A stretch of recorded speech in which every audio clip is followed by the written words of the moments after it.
Hello, hello, hello. Hi, everyone. Welcome back to my channel. So I am going to do this video for you guys. I'm actually in my car. I've got a meeting I've got to be at noon, so it's like 11:24 right now. So I'm running a little early, so I figured I would talk with you guys a little bit. So I'm going to talk to you guys about my weight loss journey that I've been on. So, all right, well, I'm just going to kind of get into it since this is really kind of what you guys want to hear about anyways. So, a year ago, I decided that I wanted to go on a weight loss journey. Okay. I have tried to lose weight many, many times over the course of probably at least 10 years, if not more. I can remember doing like diet and exercise, program, like, and doing workout videos and that, probably as early as like 16. I had bought in some stuff or had my parents order me some stuff, and I would try things for a little bit and then I would give up. So I was one of those, sorry, I was one of those people that, if I didn't see instantaneous results, I got very discouraged. Because I knew I had a lot of weight to lose, and the fact that I knew it would take a lot of effort and a lot of time to do it, it was very discouraging for me. It was hard for me to even get started doing stuff, because I knew the amount of effort it was going to take to do it. And I knew that I had a significant amount of weight to lose. So it was hard just getting started, honestly. I mean, that was like the hardest part for me, was just getting started in the program. And I didn't follow anything super like 100% specific. It's not like I went and did Weight Watchers or, the South Beach diet or anything like that. I didn't do anything very like 100% specific or 100% the way kind of it was supposed to be. I kind of had to figure out what worked for me. And I've done multiple things. So I've kind of done a combination of a few different things, just trying to figure out what works for me. And, I'm getting ready to change up my program a little bit.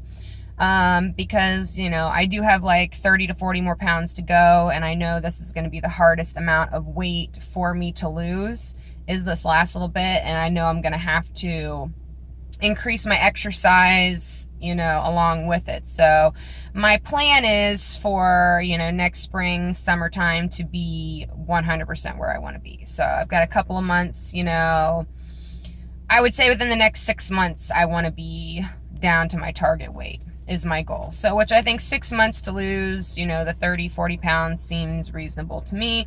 So that is my goal. And I'm going to take you guys along with this journey to help hold me accountable, because it is hard to get into the habit of holding yourself accountable. It's very easy to cheat and go, well, I'll just start again tomorrow, and those of you that are joining me, in my channel from, the reactions and things like that happened over at Amber Lynn's channel, that's a big problem that she has, is sticking to anything, which I had the same problem, which is why I can totally relate to her headspace. I don't think Amber Lynn's a bad person. I think she struggles in her head just like all of us do.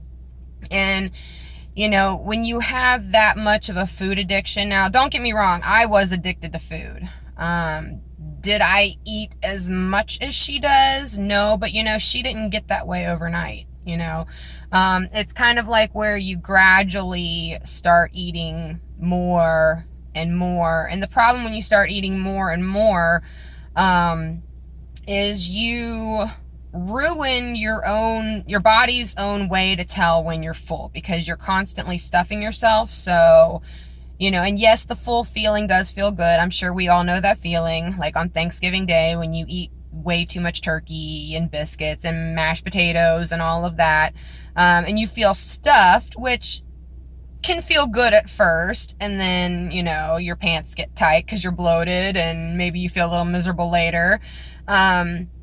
So, you get used to kind of stuffing yourself, and your stomach stretches out, so to where, you can eat larger and larger portions, and you still don't feel full because you've stretched your stomach out, and your stomach is used to having something in it, maybe even majority of the time. If you're constantly eating throughout the day, you constantly have food in your stomach. Your insulin is going like this, which is a big problem. When you get real heavy like that, your body can become insulin resistant because you have too much sugar, in your diet, and your insulin's all over the place. So, and you wind up becoming diabetic.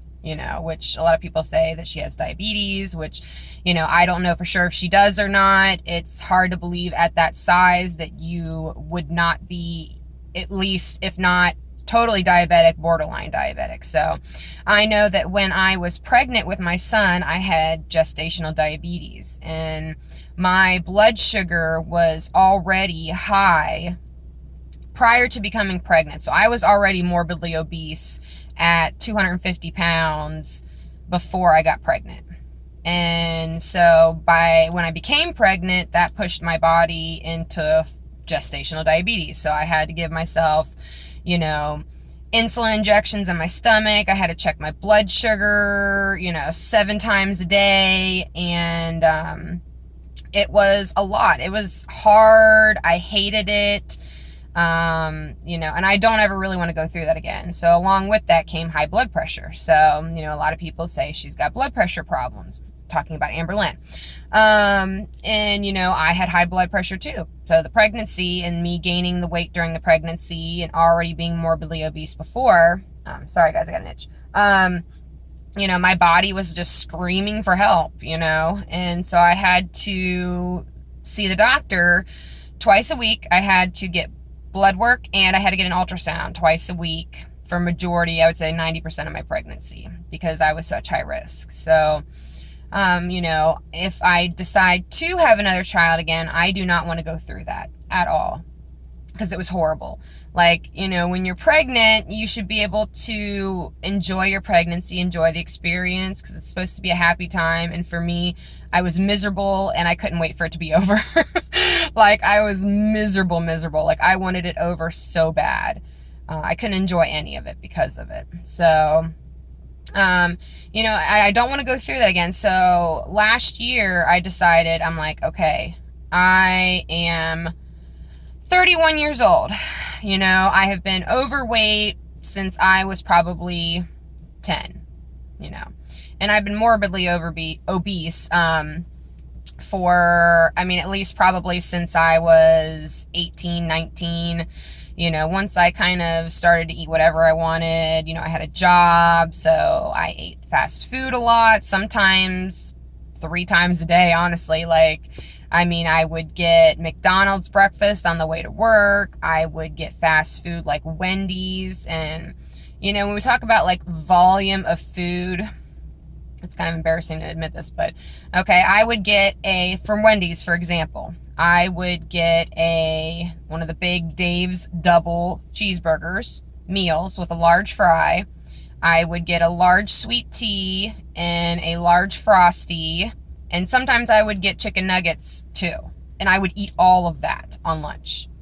So right there, I ate enough calories, probably not only for one day, but for 2, just in lunch, not including the probably 1,000 calories I ate at breakfast. So I would say I was eating probably at least 3,000 to 4,000 calories a day some days, not every day, which is why I didn't gain, I didn't hit the like super morbidly obese range, but I would eat like that almost every day. I was active, so that helped slightly to counteract that, but I wasn't active enough to not keep me obese. So, I would eat that.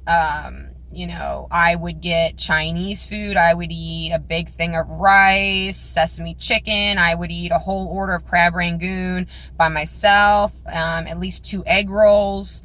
So, everybody always is like, well, Amber, you eat such large portions. And I mean, I can relate to that. Like, I know how it is to eat similarly to that. And then you become used to eating like that. And I realize now through my weight loss how much I was actually like really bloated too. Not saying swollen. So you know how she always says that she's swollen every day. I mean, there is that to a certain point, but you're not 400 pounds of swollen. Okay. So, but you do become swollen because of all the sodium that you're eating. And I notice that more now. I would have never noticed it at my heaviest. So, but I do notice it now. So like if I have a meal or that is really not what I should be eating, I can tell that night and definitely the next morning. And the scale will show that too. Not that I have gained 4 pounds, but I may be 4 to 7 pounds heavier the next morning due to not only leftover what is in my bowels, TMI guys, but I would be swollen and retaining water. And, I just notice how things fit me different if I have a bad meal. So I decided that I wanted to go on a weight loss journey, and I started it very slowly, in the beginning until I kind of got a little bit of it under my belt. So I cut out pop. Okay. I could drink 5-6 cans of soda a day. So if you're talking about a Mountain Dew, which has like 270, somewhere between 200, 250, I don't know, somewhere in that range. If you can put it in the comments. So if you drank, let's just say on the conservative side, 200 calories in a can of soda. If you drink 5 of those a day, that's 1,000 calories you're drinking. Okay. So I cut out drinking my calories. That was the first thing I did. I cut out drinking my calories. I did not drink pop. I did not drink like sweet tea, which was kind of my favorite. I quit drinking juices, no apple juice, no orange juice, nothing like that. I stopped drinking milk for the most part. Occasionally, maybe once a month, I might have a little bit of milk, but I mean, I'd quit drinking milk basically. So I don't even count it as I drink milk. So I cut out drinking all of my calories. I went to drinking water. And, there's flavorings. Like I have this, like it's a little squeeze thing. Like it's an orange flavoring and it's 0 calories in it. And I will squeeze that in a bottle of water. In fact, that's what's left of my second bottle already for the morning. So I will put that in a water bottle and I started drinking that. That's how I started drinking water. And I tried to drink water 95% of the time. Now, I do still drink soda, okay? But it's not like it's a everyday thing. But a couple times a week, I do drink soda. So, but it will be a diet soda or a 0 calorie soda. And usually what I do with that is if I kind of have a hankering for something sweet, the carbonation actually kind of helps me to feel full and I get that little bit of a sweet fix without going instead of going and eating ice cream, okay, which I love ice cream, by the way. So instead of going and eating ice cream, I would have a diet soda or like a Sprite Zero, which I know our girl Amber Lynn likes to. So I would have that, in a cup of ice, and that would be my thing. So I started with cutting out all of my drinking calories. After I did that, then what I did was I went low carb towards keto. Now, I wouldn't say I was 100% like in ketosis, but I lowered my carbs enough to where I was near there. So I upped my protein. I would eat like eggs in the morning, and then I would eat, like a chicken breast. I would eat some vegetables. You know, broccoli was a big thing for me, and it still is. Like, I can literally fix a bowl of broccoli and that'll be my dinner, like a steamed broccoli bag. Super easy. So like if I'm working late, you know, at night, and I get home at like 8, 9 o'clock and I'm hungry because I've been working all day and I really haven't eaten much of anything, I will get a steamer bag of broccoli, throw it in the microwave. 6 minutes later, it's done. Sprinkle a little sea salt on it, and that's dinner. So, you know, I cut out a lot of the rice, the bread, pasta. You know, I quit eating things like donuts, Pop-Tarts, all of those things that are super high in sugar. I cut all that out. I don't eat cereal anymore. So I tried to limit myself to proteins and healthy fats like butter and cheese and things like that. I still would try to get the lower calorie versions of those things, but, you know, I upped my meat, my protein, up my fat, drastically reduced the carbs. So I started by doing that. So I went to a more low carb towards keto, not 100% keto, but more towards that direction. So I started by doing that. And then I also started doing exercise. So I would look up actually like workout videos on YouTube, and that were like maybe 10 minutes, 15 minutes long, and I would do those. I would try to do those 3 times a week. Now, don't get me wrong, I didn't always do it 3 times a week. Sometimes I did it 4 times a week.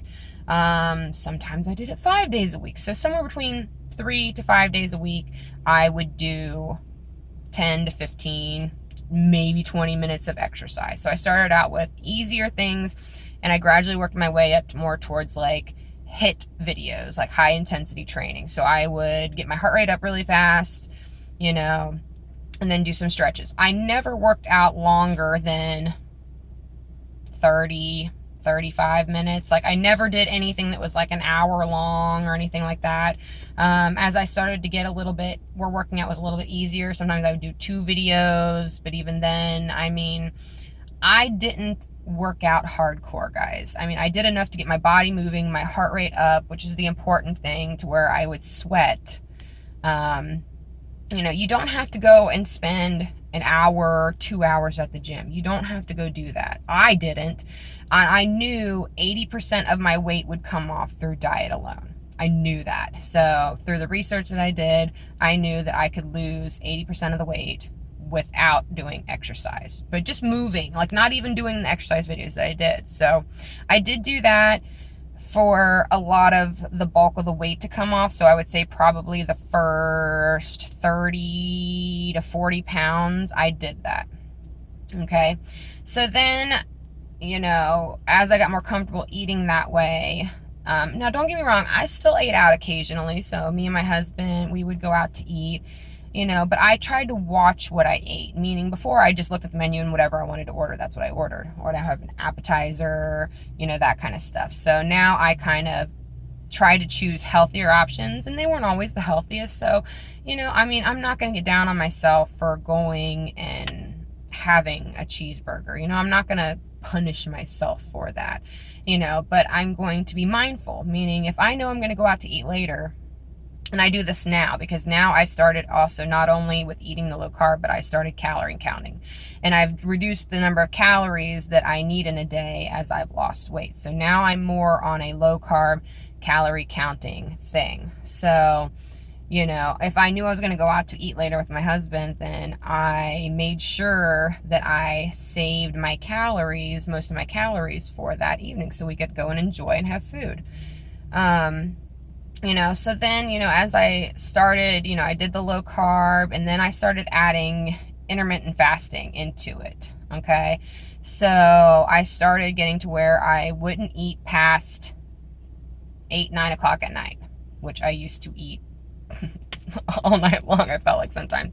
Or sometimes I'd wake up in the morning at like 2 o'clock in the morning and I'd go fix a big bowl of cereal. That's how I used to be. So I quit eating after about 8, 9 o'clock at night. And then I would try not to eat until at least noon the next day, afternoon. So, and I've kind of tweaked things, and I will talk more about like where I'm at and what I'm doing exactly right now.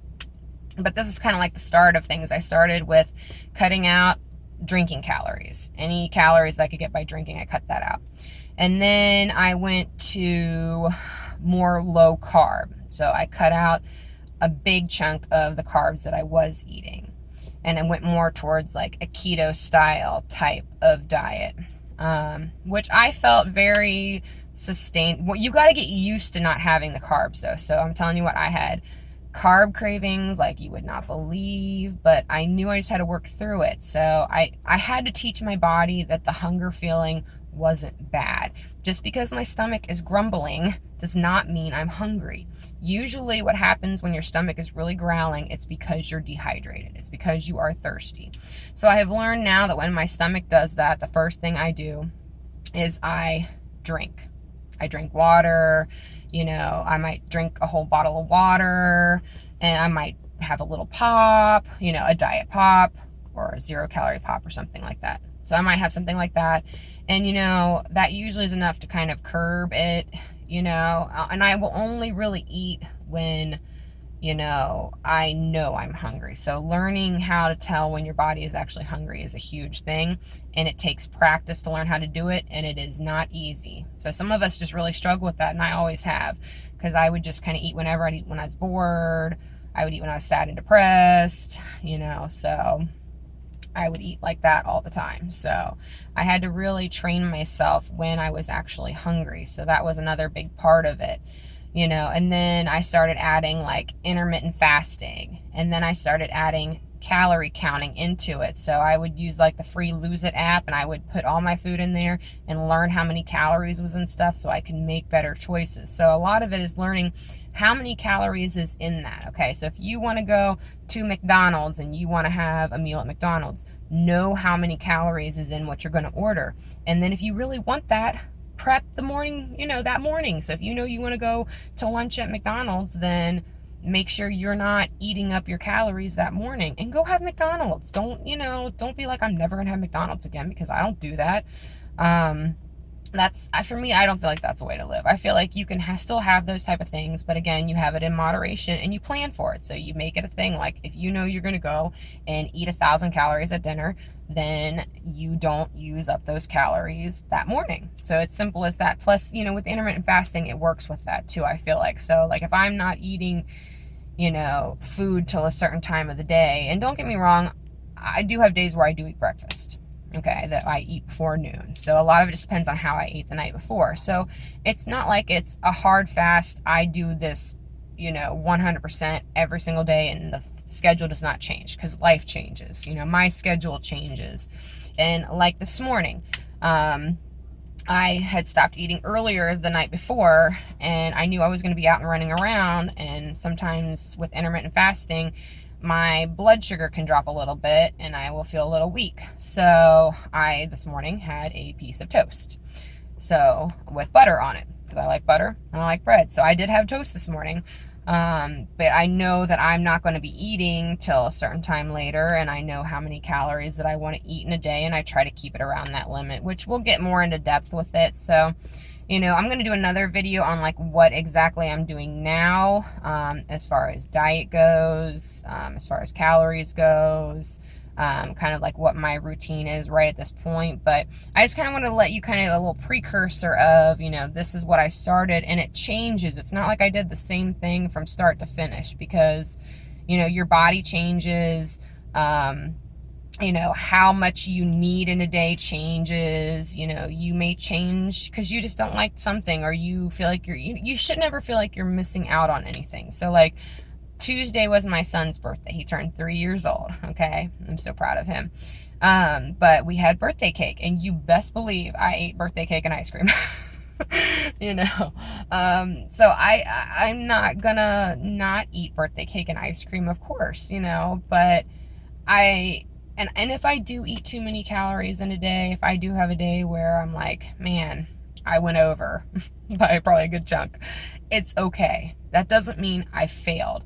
Yes, the scale the next morning may be like, no, it's not that I just totally gained all that weight over one night, but, the scale will kind of be like, hey, get back on track. And that's enough of a motivator for me to go, okay, I know I didn't fail because I ate too much in one day, because we all we're not perfect. We're not going to be perfect. You know, and I'm not perfect, and I'm still learning. Trust me, I am far from like the perfect guru on weight loss, and you don't have to be. I'm just trying to learn what works for my body, and you know, I'm getting ready to change some things up because I know this last bit of weight is going to be the hardest to lose, and I need to push myself even farther because I'm not where I want to be 100%. You know, I don't meal prep. I really don't. I try to either, you know, cook my food, or if I do have to eat out, you know, for some reason. And I know a lot of people say you should never have to eat out, but I do. But I learn what I can eat, what works with what I'm doing, and I try to stick to that. So, you know, it's not an everyday thing where I eat out every day. You know, sometimes I may eat out 3 times a week, sometimes none, sometimes, you know, I mean, it just really depends. I'm not going to say when you're trying to lose weight, you shouldn't eat out, but learning what are healthy options and what are not healthy options are the big thing. And if where I'm going, I cannot find a option that works for me, you know, I always go for a salad, you know, even a side salad, you know, just a little something, but I'll make sure, you know, I'm not eating like a full-blown meal, but just enough to kind of tide me over. So, you know, there's like little tricks that I do with that, and I know I'm going to have to hunker down even more to lose this last bit of weight. So I know I'm going to be changing some things, and I will be, you know, talking with you guys and telling you exactly what I'm doing. But, you know, I just want to say that I do sympathize with Amberlyn on what she's going through. And I know it's a hard thing, but, you know, when I knew I wanted to do this, I got it down in my soul that I wanted to do this. And I was bound and determined, come hell or high water, that I was going to do this. And, you know, once you get that determination, you know, it sticks with you. And every little success that I had along the way, you know, every time I saw the scale moving down and I saw my clothes starting to fit looser, that just encouraged me to stay on it. So if you can get past the first initial hump, which is the hardest, it's like a habit. They tell you it takes 28 days to create a habit in your life. Okay. It's kind of like the rule of thumb.